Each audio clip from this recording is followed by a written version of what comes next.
Bonjour à toutes et à tous, bienvenue pour cette nouvelle édition des masterclass de l'excellence commerciale. Encore une fois, merci de votre fidélité, hein. Vous êtes plus de 400 à vous être inscrits pour nous écouter aujourd'hui et chaque semaine, vous êtes plusieurs centaines à vous inscrire et à vous connecter en live pour nous écouter. Donc, ça nous fait très plaisir et ça nous incite à continuer à aller chercher des nouveaux intervenants du calibre de Jean Muller aujourd'hui pour partager avec vous de l'expertise. Alors, j'ai le plaisir, l'honneur même de recevoir aujourd'hui Jean Muller.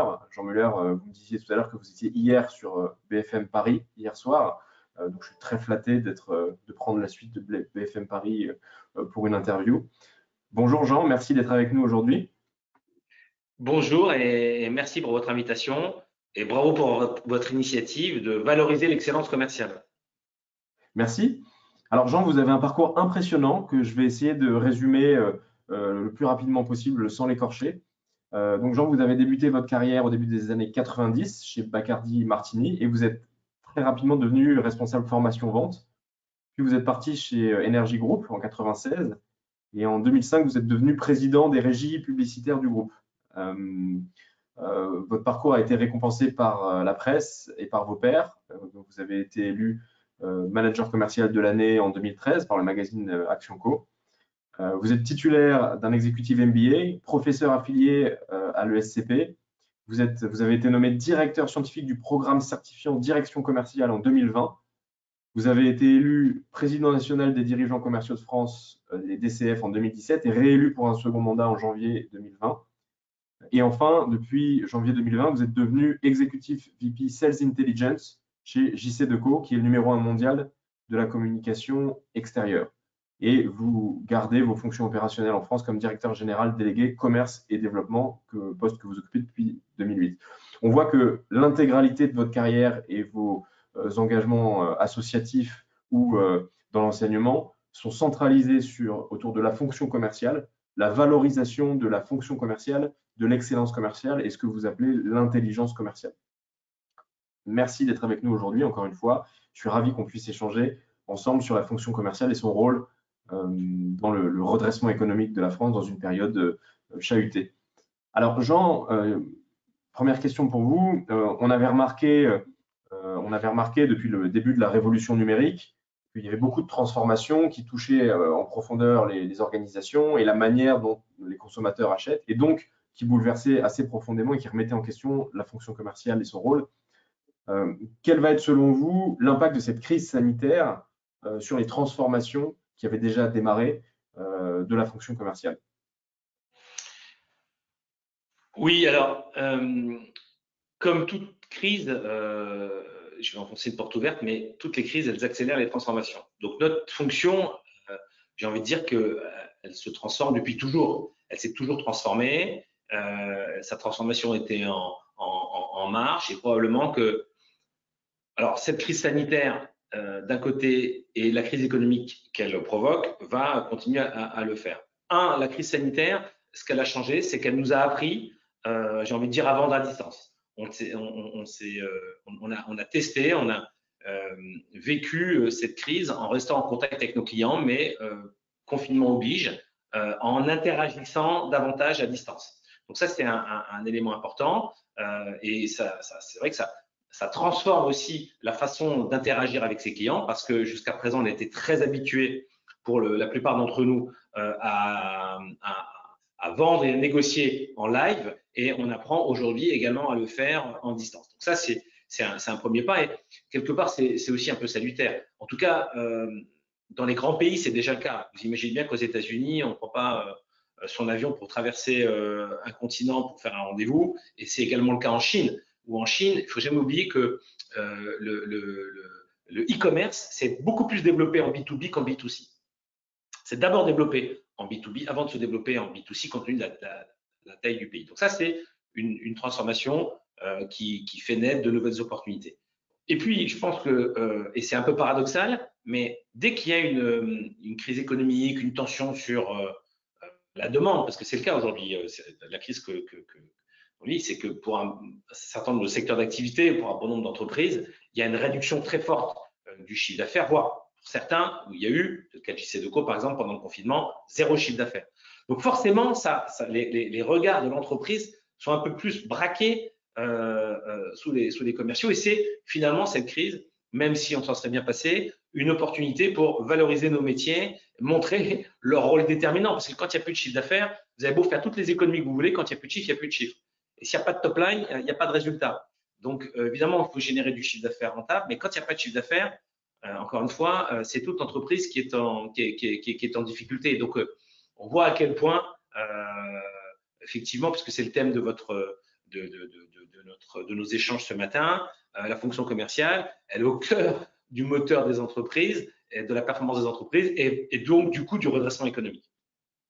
Et il y a certains secteurs, notamment je pense à l'industrie pharmaceutique, où on a vu depuis une dizaine d'années une chute assez vertigineuse du nombre de délégués. Donc il y a des secteurs qui avaient vu vraiment une diminution du nombre de commerciaux. À votre avis, est-ce que cette crise, ça va marquer un renversement de tendance, où on va de nouveau avoir de plus en plus de commerciaux, ou est-ce qu'on va garder les tendances actuelles, mais on va changer les profils, on va les faire évoluer, et on va passer vers des nouvelles formes de commerciaux? Alors, je ne suis pas un spécialiste de l'industrie médicale.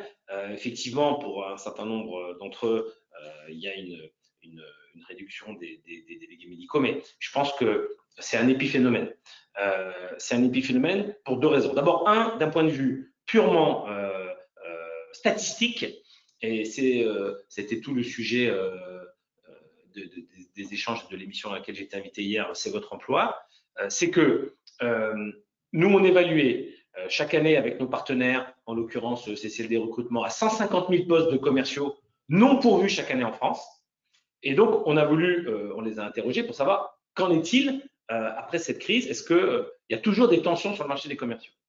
Et ce qui est là aussi intéressant et paradoxal, c'est qu'au moment où on sait que le taux de chômage va malheureusement augmenter, puisqu'on va passer en début d'année prochaine la barre des 10% de la population active, on parle même de un peu plus de 11% de la population active au chômage, et particulièrement, il y a une cible qui est particulièrement atteinte, c'est celle des jeunes, des moins de 25 ans, où là, on devrait frôler les 25% de cette population, de cette classe d'âge qui serait en recherche d'emploi en début d'année prochaine.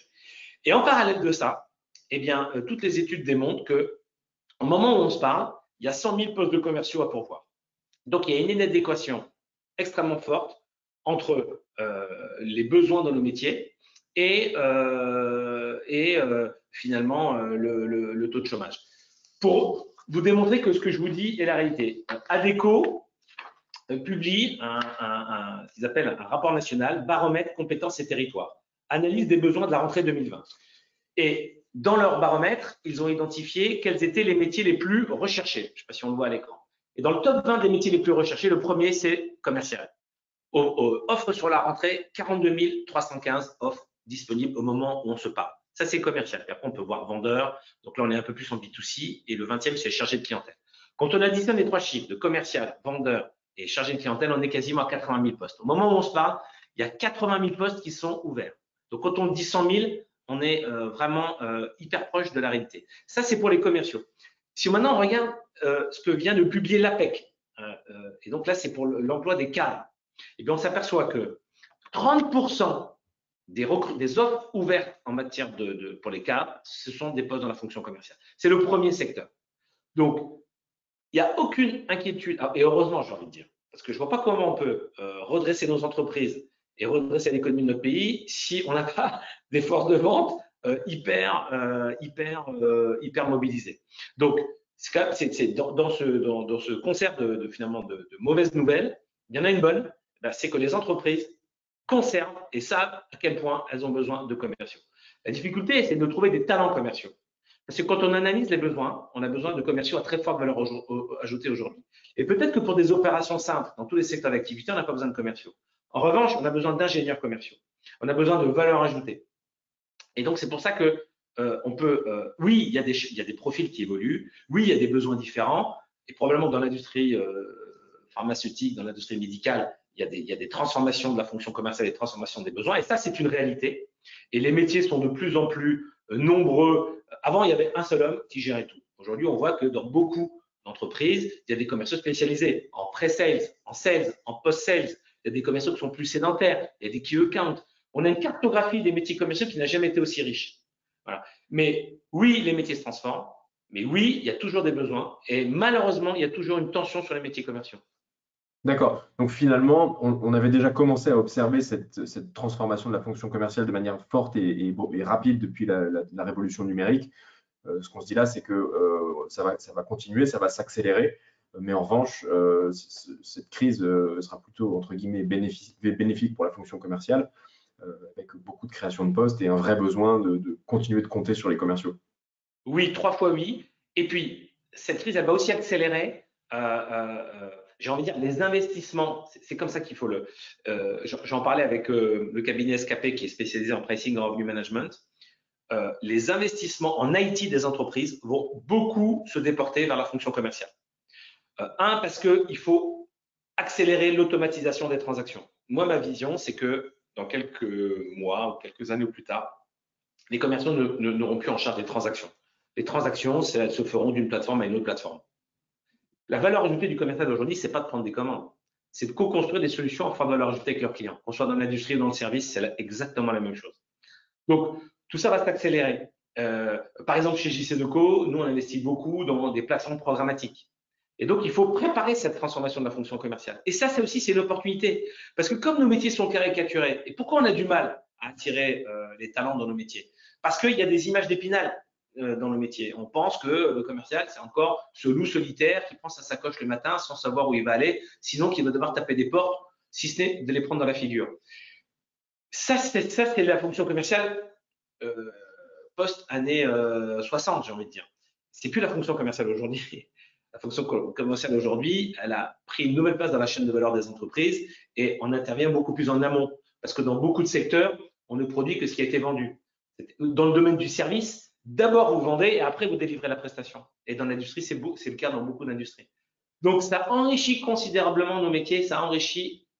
Et ça, il faut le faire savoir. C'est une des vocations des DCF et c'est la vocation de toutes les entreprises comme la vôtre qui œuvrent pour justement accélérer sa transformation, de dire nos métiers sont plus du tout ceux auxquels vous pensez.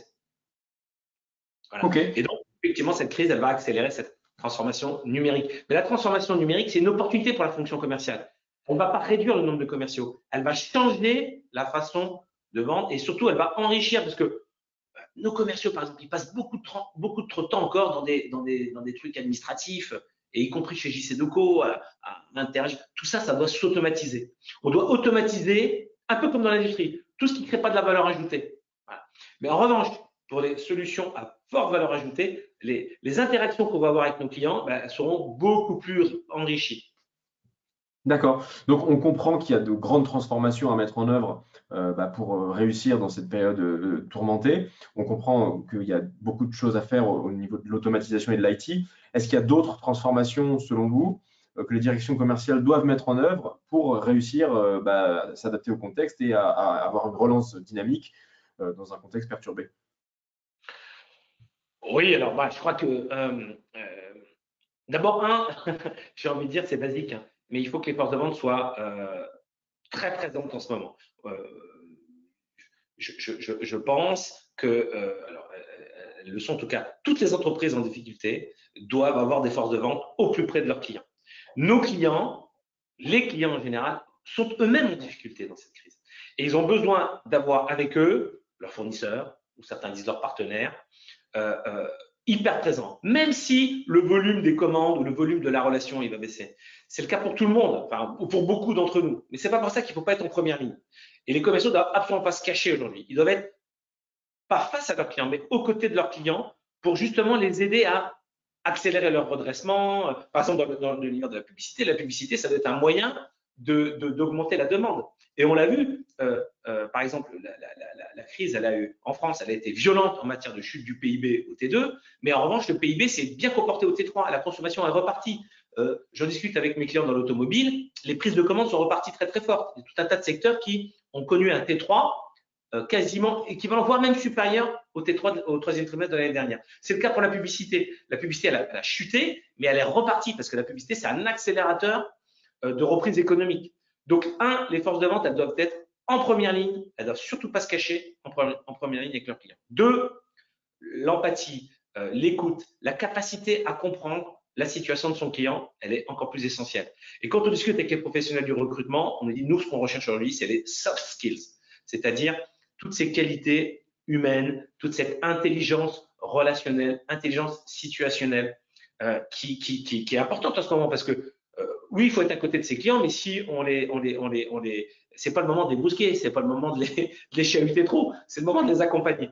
Donc ça, c'est très très important. Et puis troisièmement, et là c'est un travail du quotidien, c'est de continuer à accélérer l'expertise des commerciaux. Parce que face à nous, qu'on soit en B2C ou en B2B, on a des clients qui sont de plus en plus experts. Regardez, c'est impressionnant le nombre de webinars qui se développent dans tous les secteurs d'activité, comme celui que vous proposez aujourd'hui. Finalement, aujourd'hui, on s'aperçoit que on est un peu moins. Ces nouveaux outils, ils nous permettent d'engranger encore plus d'informations. Et donc, le niveau d'expertise, il augmente. Donc, si le niveau d'expertise de votre client il augmente, le niveau d'expertise de vos commerciaux il augmente.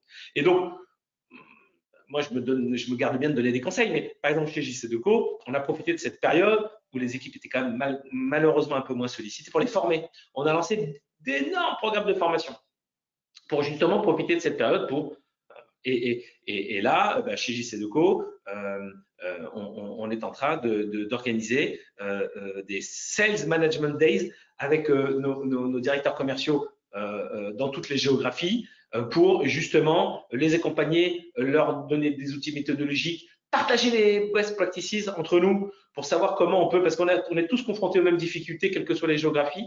Et donc, on organise ça, on met en place. Alors, on le fait à distance parce qu'on peut plus se développer, on est un peu clos au sol.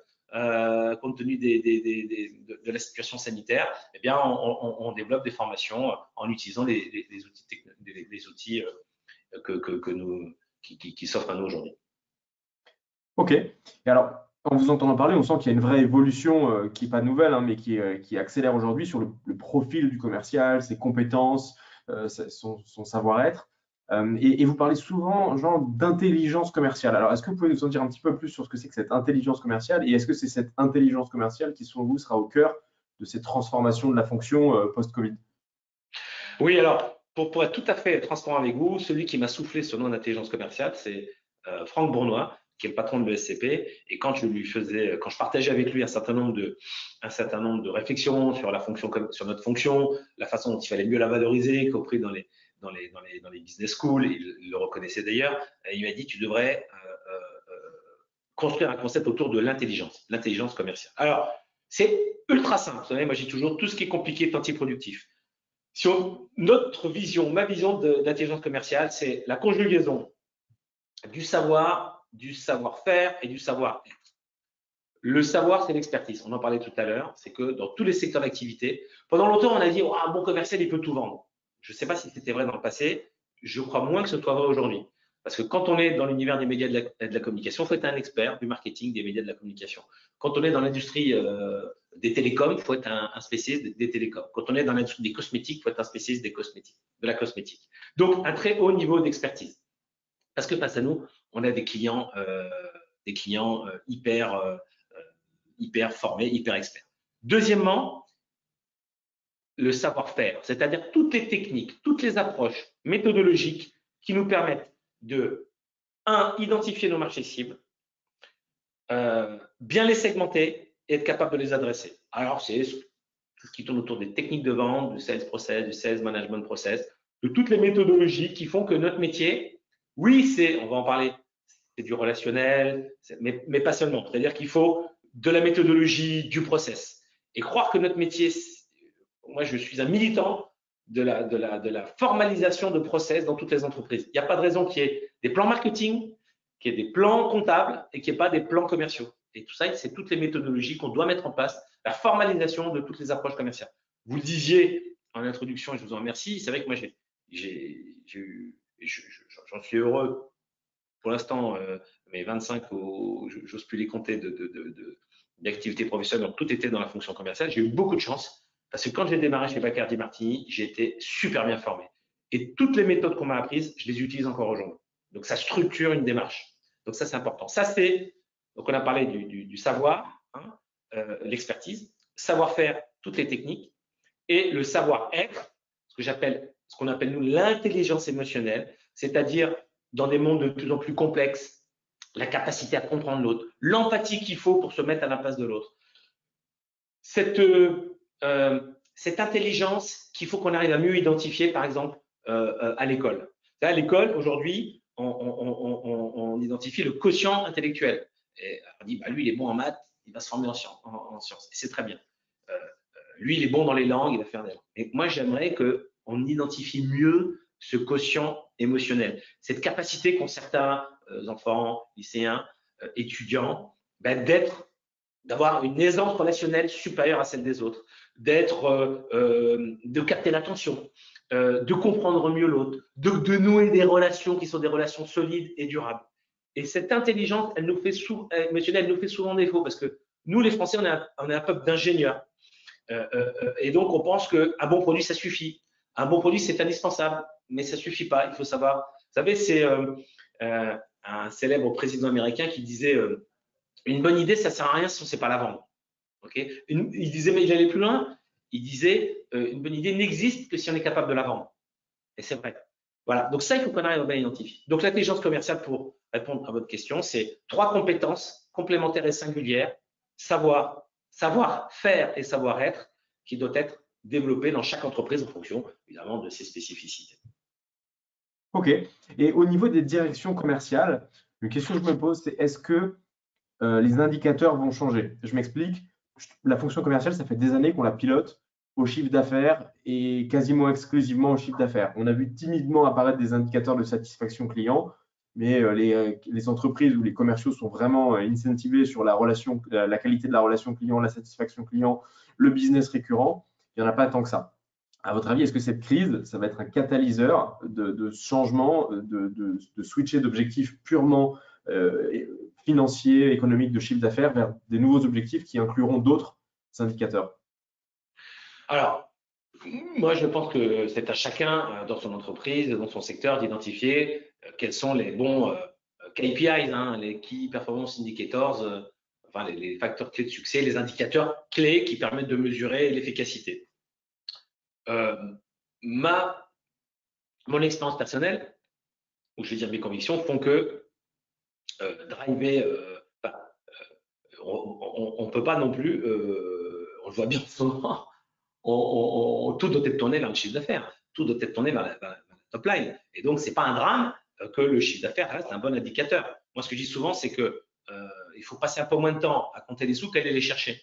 Je dis ça de manière un peu. Vous savez, le bon commerçant, il fait sa caisse, mais il la fait tous les soirs. Hein, il ne passe pas son temps à faire la caisse. La journée, il s'occupe de ses clients, il s'occupe de faire en sorte qu'il y ait beaucoup de monde dans son magasin et il compte les sous le soir ou en fin de semaine. Mais il ne compte pas ses sous tout au long de la journée. Donc, je pense qu'on doit consacrer beaucoup d'énergie à faire en sorte que le chiffre d'affaires il rentre, les bons de commande soient au rendez-vous et passer un peu moins de temps à compter les sous ou alors à se dire ah bah tiens, il n'y a rien dans la caisse. Ok, notre boulot à nous, les commerciaux, c'est de faire en sorte que le chiffre d'affaires soit là. Donc, je ne suis pas certain que ce soit un mauvais indicateur. Après, évidemment, ce chiffre d'affaires, il doit s'apprécier.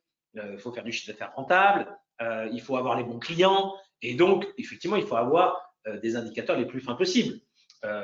Et par exemple, c'est vrai qu'aujourd'hui, la data, par exemple, l'intelligence artificielle qui nous permet de bien mixer les indicateurs nous aide beaucoup pour savoir quels clients il faut adresser, quels sont les bons clients qu'il faut avoir au bon moment et pas faire du chiffre d'affaires pour faire du chiffre d'affaires. Faire du chiffre d'affaires qui soit du chiffre d'affaires profitable et qui permette de continuer à investir. Donc, je pense que la performance, ça reste la capacité à générer du chiffre d'affaires dès lors qu'il est rentable. Mais c'est vrai qu'on a tout un tas de nouveaux outils qui nous aident à être plus efficients. Voilà.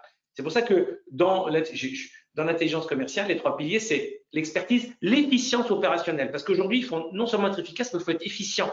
C'est-à-dire qu'il faut générer du chiffre d'affaires, mais rapidement, au bon moment, rentable, etc. Donc, toute la technologie et tous ces indicateurs dont vous faites part, ils doivent nous aider à être plus efficients. Mais attendez, il faut qu'on revendique aussi le fait que nous, on est là à travailler sur le top line, sur le chiffre d'affaires. Je ne sais pas si j'ai répondu à votre question. C'est très clair. Donc le CA et évidemment la marge qui rejoint ce côté vente rentable. En tout cas, Tout ce que je pense, c'est que, je répondrai aussi autrement à votre question, c'est que le directeur commercial, il ne doit pas sous-estimer son rôle en interne. C'est-à-dire que c'est ce que j'essaie d'enseigner aux étudiants du certificat de direction commerciale, c'est dire, vous avez un terrain de jeu, les directeurs commerciaux, qui sont vos N+1, vos N et vos N-1. Il faut que vous consacriez à peu près autant de temps. Les N+1, donc la direction générale, les actionnaires, il faut les rassurer. Il faut leur expliquer, il faut leur dire la vérité, la transparence, mais il faut leur expliquer les choses. Pas se cacher, il ne faut pas leur mentir, il faut être le plus transparent possible. Les N-1, évidemment, hein, j'aurais dû commencer par ça, parce que les équipes, il faut être très proche d'elles, il faut les soutenir, il faut les animer, il faut les former, il faut les accompagner. Mais il y a aussi les N.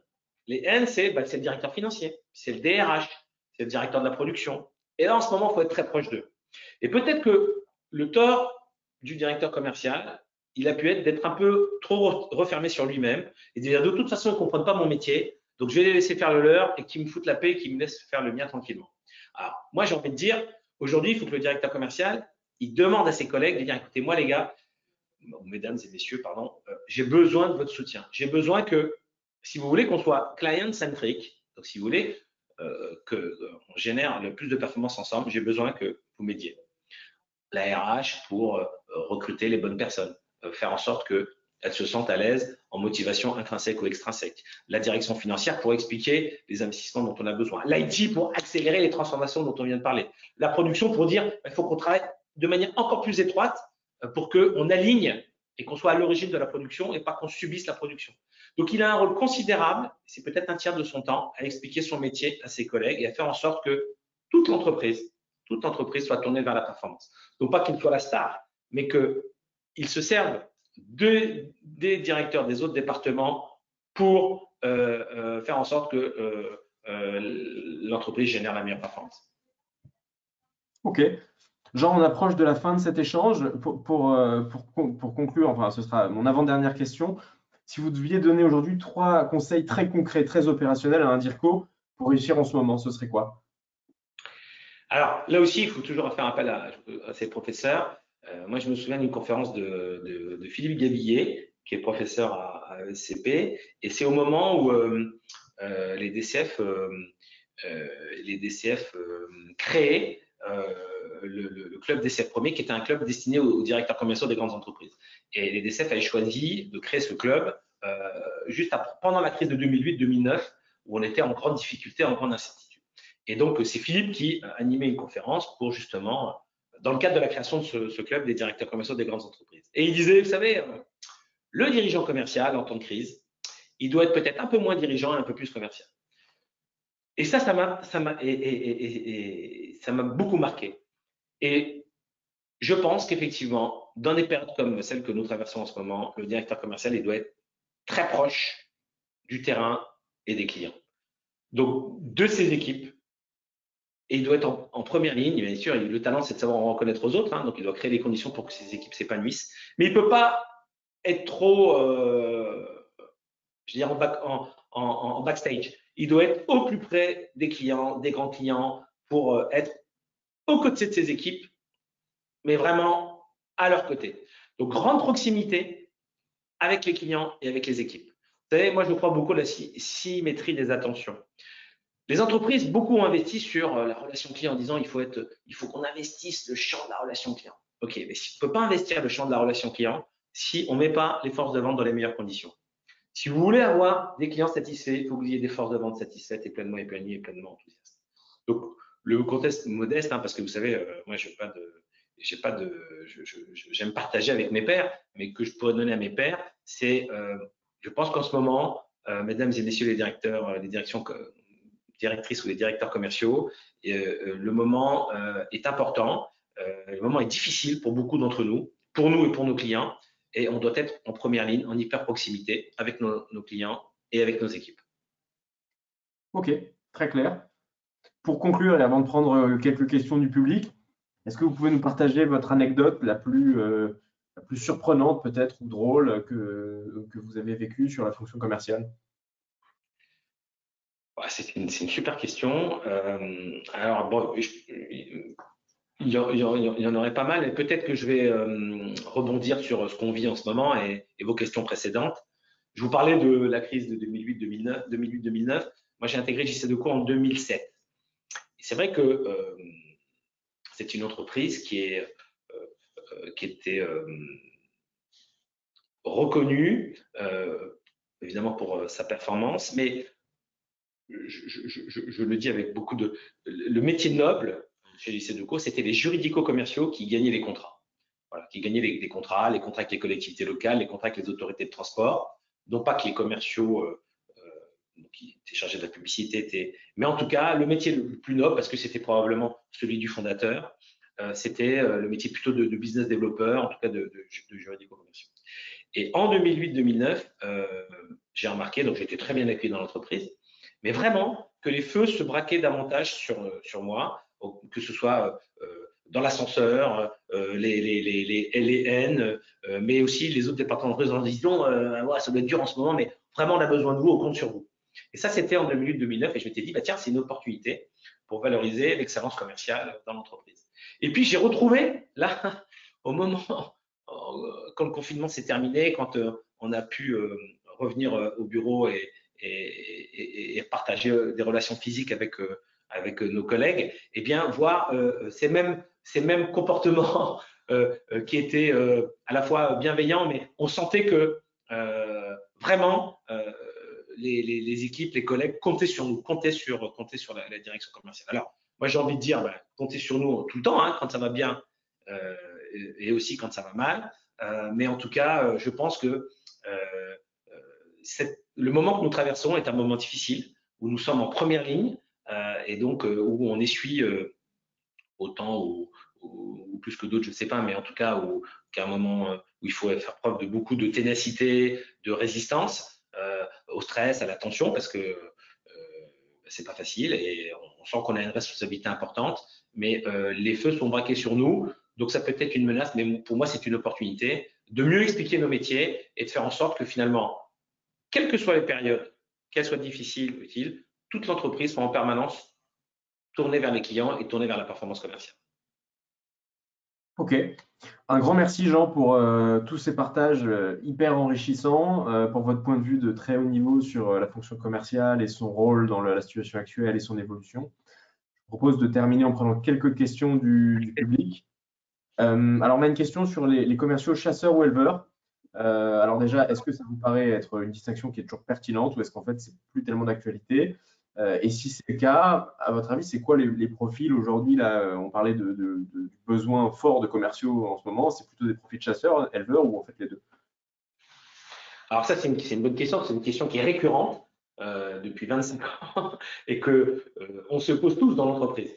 Alors oui, c'est vrai, il y a probablement des commerciaux qui aiment le développement. J'en fais partie, par exemple. Moi, j'ai toujours pris plus de plaisir à découvrir des nouveaux clients qu'à passer beaucoup de temps à ensuite gérer la relation, même si c'est important. Et il y a des commerciaux qui sont peut-être un peu meilleurs dans la fidélité. Moi, je pense qu'un bon commercial, il doit avoir cette double capacité, à la fois à conquérir, mais aussi à fidéliser, parce qu'on est aujourd'hui entré dans des ventes de long terme. Hein. D'ailleurs, c'est très peu rentable de gagner des clients, mais d'avoir un taux de churn. Si vous mettez beaucoup d'efforts pour gagner un client, vous n'êtes pas capable de le fidéliser, c'est pas du tout productif. Donc, je répondrai c'est pas une pirouette, mais je pense qu'aujourd'hui, les cycles d'achat sont de plus en plus complexes. Ça aussi, on le mesure. Hein. Il y a de plus en plus d'interlocuteurs qui prennent part à la décision. On voit bien que ce qu'on appelle les purchase funnels, enfin en tout cas les processus d'achat, les différentes étapes qui guident les achats sont de plus en plus complexes dans nos métiers en B2B. Et je pense que, pour répondre à votre question, je pense qu'aujourd'hui, on a besoin de tous les profils et que la vente devient beaucoup plus collective que par le passé. Et que pour réussir, en tout cas pour générer une affaire, on a besoin, peut-être en amont, de commerciaux très impliqués sur le début du process d'achat, hein, du purchase funnel, et puis d'autres qui soient très bons sur la fidélité. Puis au milieu de ça, on a besoin d'avoir des équipes projets qui vont travailler à la recherche et construire la meilleure solution. Donc, je pense qu'on est rentré dans une ère où on va peut-être mieux analyser plus précisément le processus d'achat et toutes les compétences qu'on a besoin d'agréger pour construire la réponse commerciale la plus appropriée, en faisant appel à ces différents profils. C'est ça qui est formidable dans notre métier, c'est qu'il n'y a pas, tout le monde peut s'investir dans le métier. On dit souvent, mais il n'y a que les extravertis, c'est pas vrai. On ne peut pas avoir que des super excités, on a aussi besoin d'avoir des commerciaux qui écoutent encore plus que les autres, qui percutent très très vite, qui vont passer du temps à la fidélisation. Donc c'est ça qui est génial. C'est un peu comme au rugby. Au rugby, il y a des petits, il y a des grands, il y a des costauds. Dans les forces de vente, je pense que les forces de vente, elles sont encore plus riches quand elles ont en leur sein ces différents profils. Le tout, et ça c'est le rôle du chef d'orchestre du directeur commercial, c'est d'orchestrer tout ça de manière assez simple pour que ça fonctionne et que en agrégeant les meilleures compétences, on arrive à avoir finalement la meilleure organisation, celle qui est la plus efficiente possible. Ok. Alors, il y a une autre question que je trouve très intéressante parce qu'elle est vraiment dans l'air du temps. Et vous parliez de savoir-être tout à l'heure. Comment est-ce qu'on développe ou on fait évoluer le savoir-être dans un contexte où la relation virtuelle a pris une importance très forte dans ces derniers mois, avec beaucoup de visio? Alors d'abord, parce que d'abord, je le disais, moi, je milite. C'est un long combat. Hein. Plus on sera à le défendre et plus on sera efficace à l'école. Et je suis sûr que dans vous et tous les gens qui, enfin, tous les collègues là qui sont sur avec lesquels on échange ce matin, on a tous dans notre entourage des élèves, des étudiants qui se sont révélés sur le tard, qui avaient développé beaucoup de formes d'intelligence, mais que cette intelligence, elle n'était pas reconnue ou elle ne se mariait pas à notre système scolaire. Notre système scolaire, il est quand même fait il est quand même très adapté à une certaine forme d'intelligence et pas à toutes les intelligences. C'est un peu dommage parce qu'on passe à côté de talents. Alors heureusement, après, il y a des gens, par exemple, regardez comme quand on regarde les entrepreneurs, combien d'entrepreneurs qui sont des purs autodidactes et qui le disent eux-mêmes, hein, qui réussissent formidablement bien et qui n'étaient pas les premiers de la classe ou qui n'ont pas fait des grandes écoles ou des classes préparatoires. Donc, je pense que très en amont, il faut qu'on identifie, et nous, on a besoin de ces profils-là dans la fonction commerciale. On ne peut pas avoir que cela, mais on en a besoin.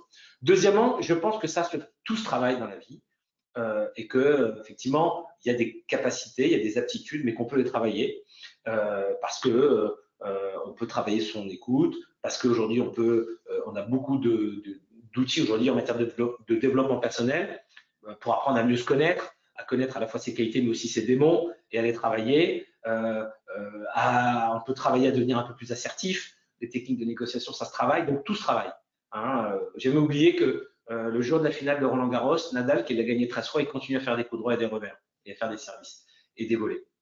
Voilà. Et il a gagné 13 fois Roland-Garros. Il continue à s'entraîner tous les jours. Donc, il n'y a pas de raison que nous, les commerciaux, encore une fois, nous, on milite pour qu'il y ait la formation de commerciaux d'élite. Et on a besoin de commerciaux d'élite, mais il faut qu'on travaille. Et cette intelligence émotionnelle, ce savoir-être, il se travaille aussi. Bien sûr qu'il faut qu'on identifie ceux qui ont ce talent-là et qu'on a peut-être moins en tout cas, et cela, il faut l'exploiter encore plus, mais tous, on peut le travailler. Ok. Et je vais prendre une dernière question qui est un combo de plusieurs questions du public. Est-ce que vous pouvez nous expliquer concrètement, vous, chez JC Deco, les principales initiatives que vous avez mises en œuvre à la fois en termes de formation, formalisation de process et outils digitaux pour réagir et s'adapter face à la crise, au contexte sanitaire?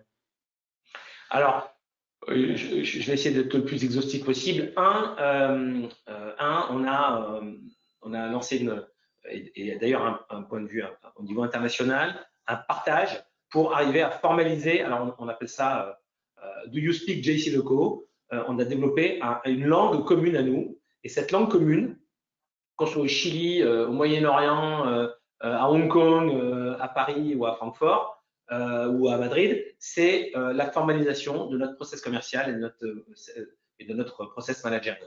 Donc, on a revisité et on a formalisé notre process de vente et notre process management. Et c'est ce qu'on appelle le Sales Common Language. C'est que, bien sûr qu'il y a des cultures différentes, bien sûr qu'il y a des historiques différents. Hein, la musique, elle est toujours jouée avec les mêmes notes, mais le rythme n'est pas le même hein, entre le flamenco, la valse, le rock.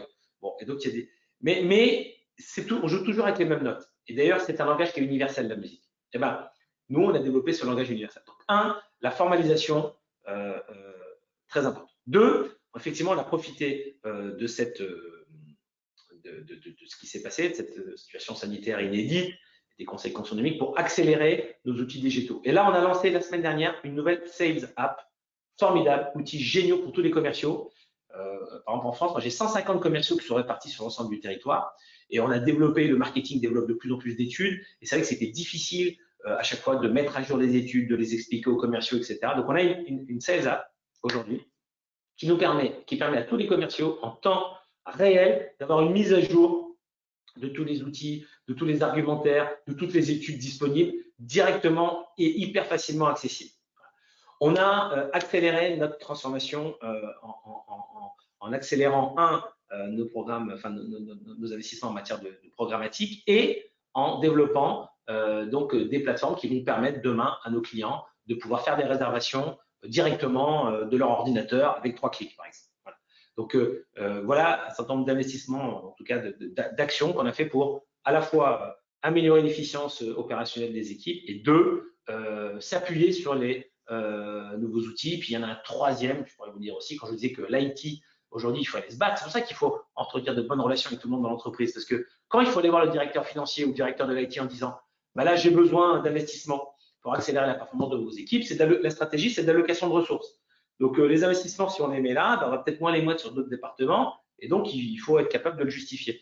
Et donc, troisième investissement qu'on est en train de faire, on revoit toute notre politique de pricing et de revenue management pour le rendre beaucoup plus dynamique. Parce que quand, en temps normal, en temps de croissance, on avait peut-être une ou deux grandes négociations annuelles avec nos clients, là, on dit que, par exemple, la négociation annuelle, ça va être 4 négociations trimestrielles.